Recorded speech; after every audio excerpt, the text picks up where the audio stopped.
My uncle and aunt came to visit me here in Atlanta. We got to talking about all sorts of general things. You know how family is. But we somehow ended up on the topic of the strange and supernatural. This is when my uncle started telling me his story, a story that he says will haunt him all the way to the grave. I stopped him 2 minutes into it and got my laptop because I wanted to write it down. These are his memories, almost word for word. Forgive the non-traditional writing. Are you typing? You are? Okay. And your friends on the internet will read this? Ha! Alright, but warn them that these are just an old man's memories. Okay, so, back to the beginning. So I graduated from Fordham in 1974, and I still had no idea what to do. Times were different then. We were able to find jobs easily. Jesus, I remember companies practically begging us to work for them. But I didn't want to do some shitty desk job for the rest of my life, so I waited. Then one day, while flying to visit your aunt on Thanksgiving, I caught myself being fascinated with the complexity of air traffic systems. That's all it took. I decided to become an air traffic controller. By the time I turned 27, I had already passed all of the necessary tests and had accumulated enough experience to be hired and work without supervision. The thing with air traffic controllers is that you don't really get to choose where you're going to work in the beginning. Sure, we all wanted to work at JFK or Hartsfield-Jackson, but those jobs weren't available to us rookies. So I had to take a job in a bumfuck little town in Iowa called Atlantic. It was literally a single landing strip in a damn cornfield. But I had to pay my dues, and the money was alright. Now, small airports like these usually only work 8 to 5, but this particular strip was in such a geographical location that there were a lot of flights going above us at any time, so we needed to stay open until 4 a.m. in case of an emergency landing. By staying open, I mean I had to sit in the control tower, and there was one security guard sleeping in the airport's only terminal. It wasn't that bad, really. I'd bring my books and crossword puzzles, and I'd spend hours on the phone with your aunt. You know how they say air traffic controller is the most stressful job in the world? Well, I was bored 99% of the time, and that 1% was guiding small senses into my cornfield airport. So, why am I telling you all of this? Well, about 3 months into my job, something started happening. Something that even today I can't really... I'll save you the talk about the supernatural, but what happened at that airport just ain't right. February 20th, 1979. I remember like it was yesterday. It was your regular winter night in Iowa. Winds and freezing cold, but no snow. I was supposed to work until close, although we didn't have any flights scheduled. Around 1 a.m. I received a radio message from a small sensa about 30 miles from the airport. They were having a really bad snowstorm up in Omaha and needed to land here in Atlantic. I guess being open that late was justified after all. I got my binoculars out, verified the visibility, and started guiding the aircraft. Though it was really windy out there, they managed to touch down. I looked through the binoculars to verify the landing went okay, and that's when I saw her for the first time. Just walking down the runway as if it were a normal street was this woman? Shit, I don't know. Now, there are about 100 things wrong with this situation. First, the woman was wearing some sort of short summer dress, or a nightgown, and she was barefoot, believe it or not. Normal person wouldn't be dressed like that here during the summer, let alone our winter. And then, you had to wonder what in the world was this person doing walking down the active runway, and how the hell did she get there to begin with? Flight 84, this is Alex from Air Traffic Control. Do you happen to see a woman walking down the runway towards you? I asked the pilot who had just landed. Huh, let me check, the pilot answered. Still watching through binoculars, I saw him open the door of the plane, then get out. He started walking towards the woman. Not going to lie, at that point I was having a lot of fun. Not much happened in Atlantic, Iowa, and this certainly was entertaining. I couldn't wait to hear her story. My bet was that she got in a car accident near the airport. Well, the pilot walked up to her, and I could make out that he was saying something. I saw, still through the binoculars, her lean into his ear and almost whisper something to him. He stood there for a good 10 seconds with neither of them moving. She was still leaned close to his ear. Then he snapped out of it, I guess, turned around and literally sprinted to the plane. When I saw the propellers starting to rotate, I jumped on my radio. "Flight 84, what are you doing?" No answer. "Flight 84, I repeat, what is happening?" Nothing. Then the plane started moving, speeding up. "Flight 84, you do not have permission to take off. Repeat, you are not cleared for takeoff." But there was no answer. That damn sensor kept speeding up and then took off. Nothing I could really do besides making sure that no other planes were above us at the time. I tried one more time. "Flight 84, this is air traffic control. What the hell is happening?" And then my radio started making white noise. Nah, was all I could hear coming from the radio. "Flight 84, please repeat. You are breaking up." What a night, I thought. The radio started transmitting again. Run! Run! "Flight 84, did you say run? Please repeat yourself." But nothing else came out of that damn radio. The plane was long gone. I sank into my chair trying to decipher what the fuck just happened. Pardon my French. Run? From what? What the hell? And then it dawned on me. The woman. I grabbed binoculars. She was looking straight at me. Good 200 yards away, at night. She was somehow looking straight at me. Eyes open so wide, it's hard to explain what she looked like. I guess you know how when someone's super surprised, their eyes widen? Like when you startle someone and their eyes just get so wide? Like some sort of defense mechanism, I suppose? That's how she was looking, straight at me. "What in the world?" I mumbled. At that moment, she started running towards my tower. Like, not jogging, but really running, still looking straight at me. I swear to you, goosebumps ran all over me like 10,000 cold ants.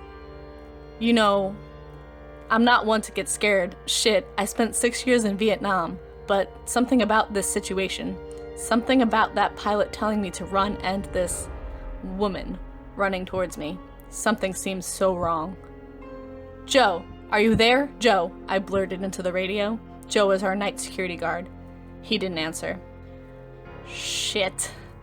I looked through the window just in time to see the woman run into my tower. I heard the door downstairs slam open. I honestly didn't know what to do. This wasn't a rational situation, you know? If it were some sort of terrorist or whatever, I'd know what needs to be done. But was this situation malicious?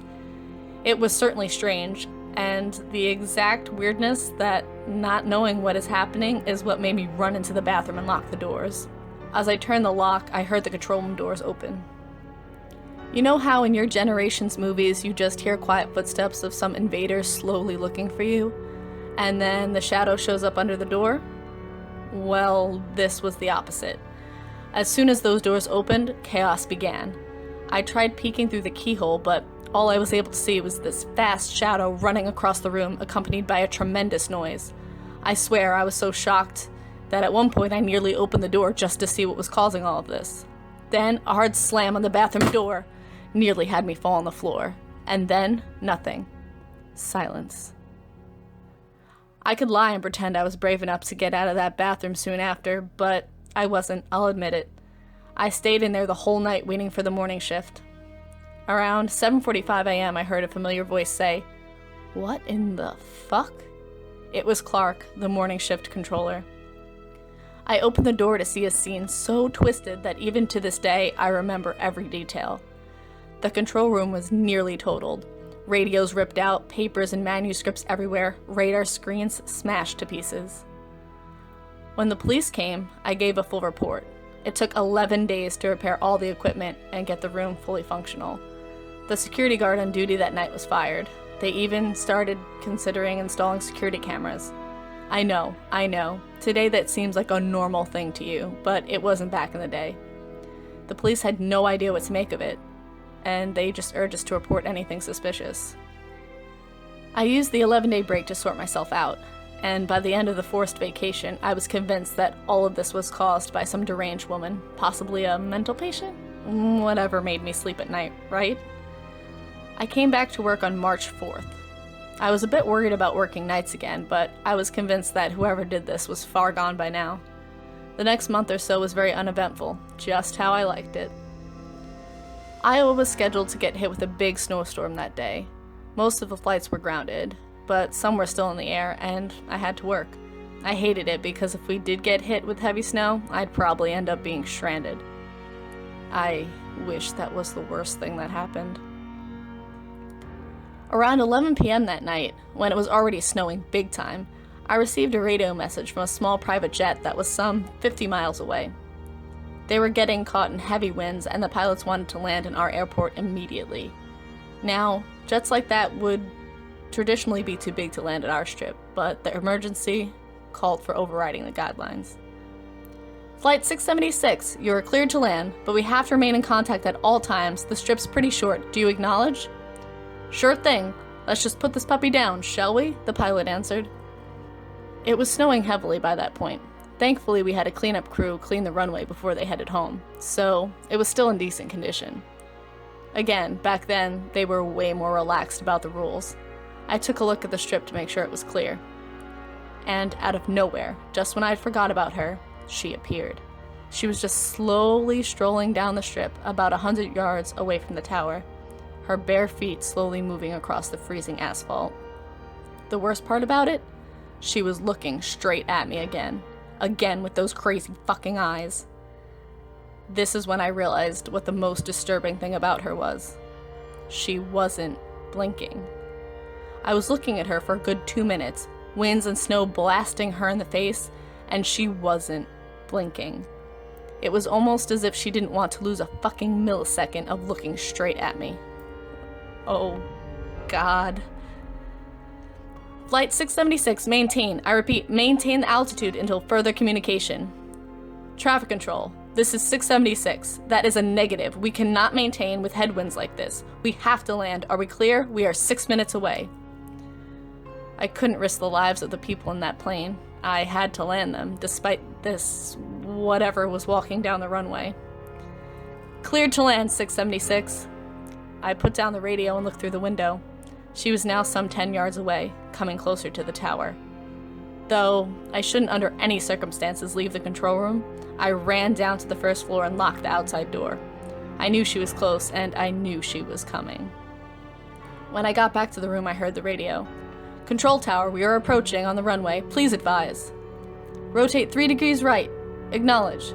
Copy that. We see the lights now. See you soon. I looked up through the window and could see the plane in the distance. There was no trace of the woman on the runway. I sighed a breath of relief. I was going to deal with this issue after the jet landed safely. At that moment, a loud noise broke through the tower. I didn't want to believe it, but I was afraid that the first floor door had slammed open. How the hell? I locked it. I know I did. And then goosebumps overcame me again, almost as if my body could feel something that I couldn't. My first instinct was to lock myself in the bathroom again, but I couldn't leave the radio. Footsteps on the middle stairs were getting louder. I assumed it was her, wasn't running at least, but the violent sound of footsteps made me think she was, slamming her feet on the ground with every step she made? 676, this is traffic control. I have visual confirmation. Clear to land. I heard the control room doors open. This is when I realized just how afraid I was. You know, I'm almost 70 now, and I'm not embarrassed to admit how scared I was at that moment. Matter of fact, I was so scared that I couldn't even turn around, if you can believe that. I just couldn't face what was behind me. This was very unusual because I was always composed and rational. Always. Whether it was being stuck in a ditch in the Vietnamese jungle or nearly being hit by an 18-wheeler on the highway. Always calm. And there I was, staring straight at my radio, unable to turn my head and face it. I'm sure your friends on the internet will laugh at how I reacted, but I guarantee most of you would behave the same. Your body just doesn't behave normally when terrified. Traffic control, 30 seconds out. Here we go, came from the radio. I slowly pressed the talk button on the radio, my teeth chattering. All clear, I muttered. Then I felt a cold breath on my neck. She was behind me, breathing slowly into my neck. I could feel the lips move up to my ear. You know when you're a kid and someone was messing around behind your back, making faces or bunny ears, and you can just somehow feel it? I could feel the mouth an inch from my ear, though I couldn't even see her with the corner of my eye. I was still nearly paralyzed. I admit, I used to be ashamed of my inability to act like this in surreal situations, but now when I look at it, no one can tell me they'd react any differently. It just wasn't an earthly situation, you know? Come down to field, come down. The whisper crawled into my ear. You'd normally think that hearing a voice would somehow diffuse the situation, or at least brush away any thoughts of the supernatural, but that voice was so different than anything I've ever heard. I'm not a writer, I can't explain it. It was cold, inhuman even, but what scared me the most was the anger I felt in it. Though she whispered, I could feel the rage, and I don't even know how to put it into words. Her voice lacked something that every other voice had. I don't know. Touchdown! Traffic control, 676 is on the ground. Hope you have some hot chocolate ready. The woman behind me snapped back and I heard what I assumed was running. I forced myself to turn around just in time to see her running out, barefoot. 676, welcome, I made myself say into the radio. Though my legs were still foreign to the rest of my body, I propped myself up and looked through the window. I was expecting to see the woman running out, but she was nowhere to be seen. I thought that she was still in the building. This time, I managed to get the security guy on the radio, and he showed up a few minutes later. He did a full walkthrough of the tower, but no trace of the woman. I started feeling relieved, only when the police showed up. They thoroughly searched the building with no success. They did notice a trace of footsteps coming from the neighboring cornfield to the tower, but there were no prints going back. Imagine my situation at the time. Just take a second to think about it. You were the only one to ever see this woman. I'll call her a woman. I wouldn't be surprised if the police started thinking that I was hitting the bottle during work. I decided to keep it to myself until I could prove that there was a person disrupting or haunting the airport. I couldn't really quit, and honestly, would you? Probably not. I mean, yes, these were two absolutely surreal experiences, and I did feel some sort of intangible hazard, but I didn't think my life was ever in danger. I decided to stick with it. Winter was almost over anyways. Spring brought more horror than winter ever could.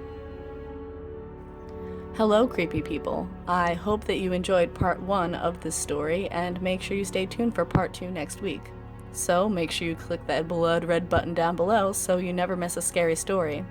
Also, remember to give this video a thumbs up if you liked it, and check the description box to like and follow me on all of my social media. Stay creepy.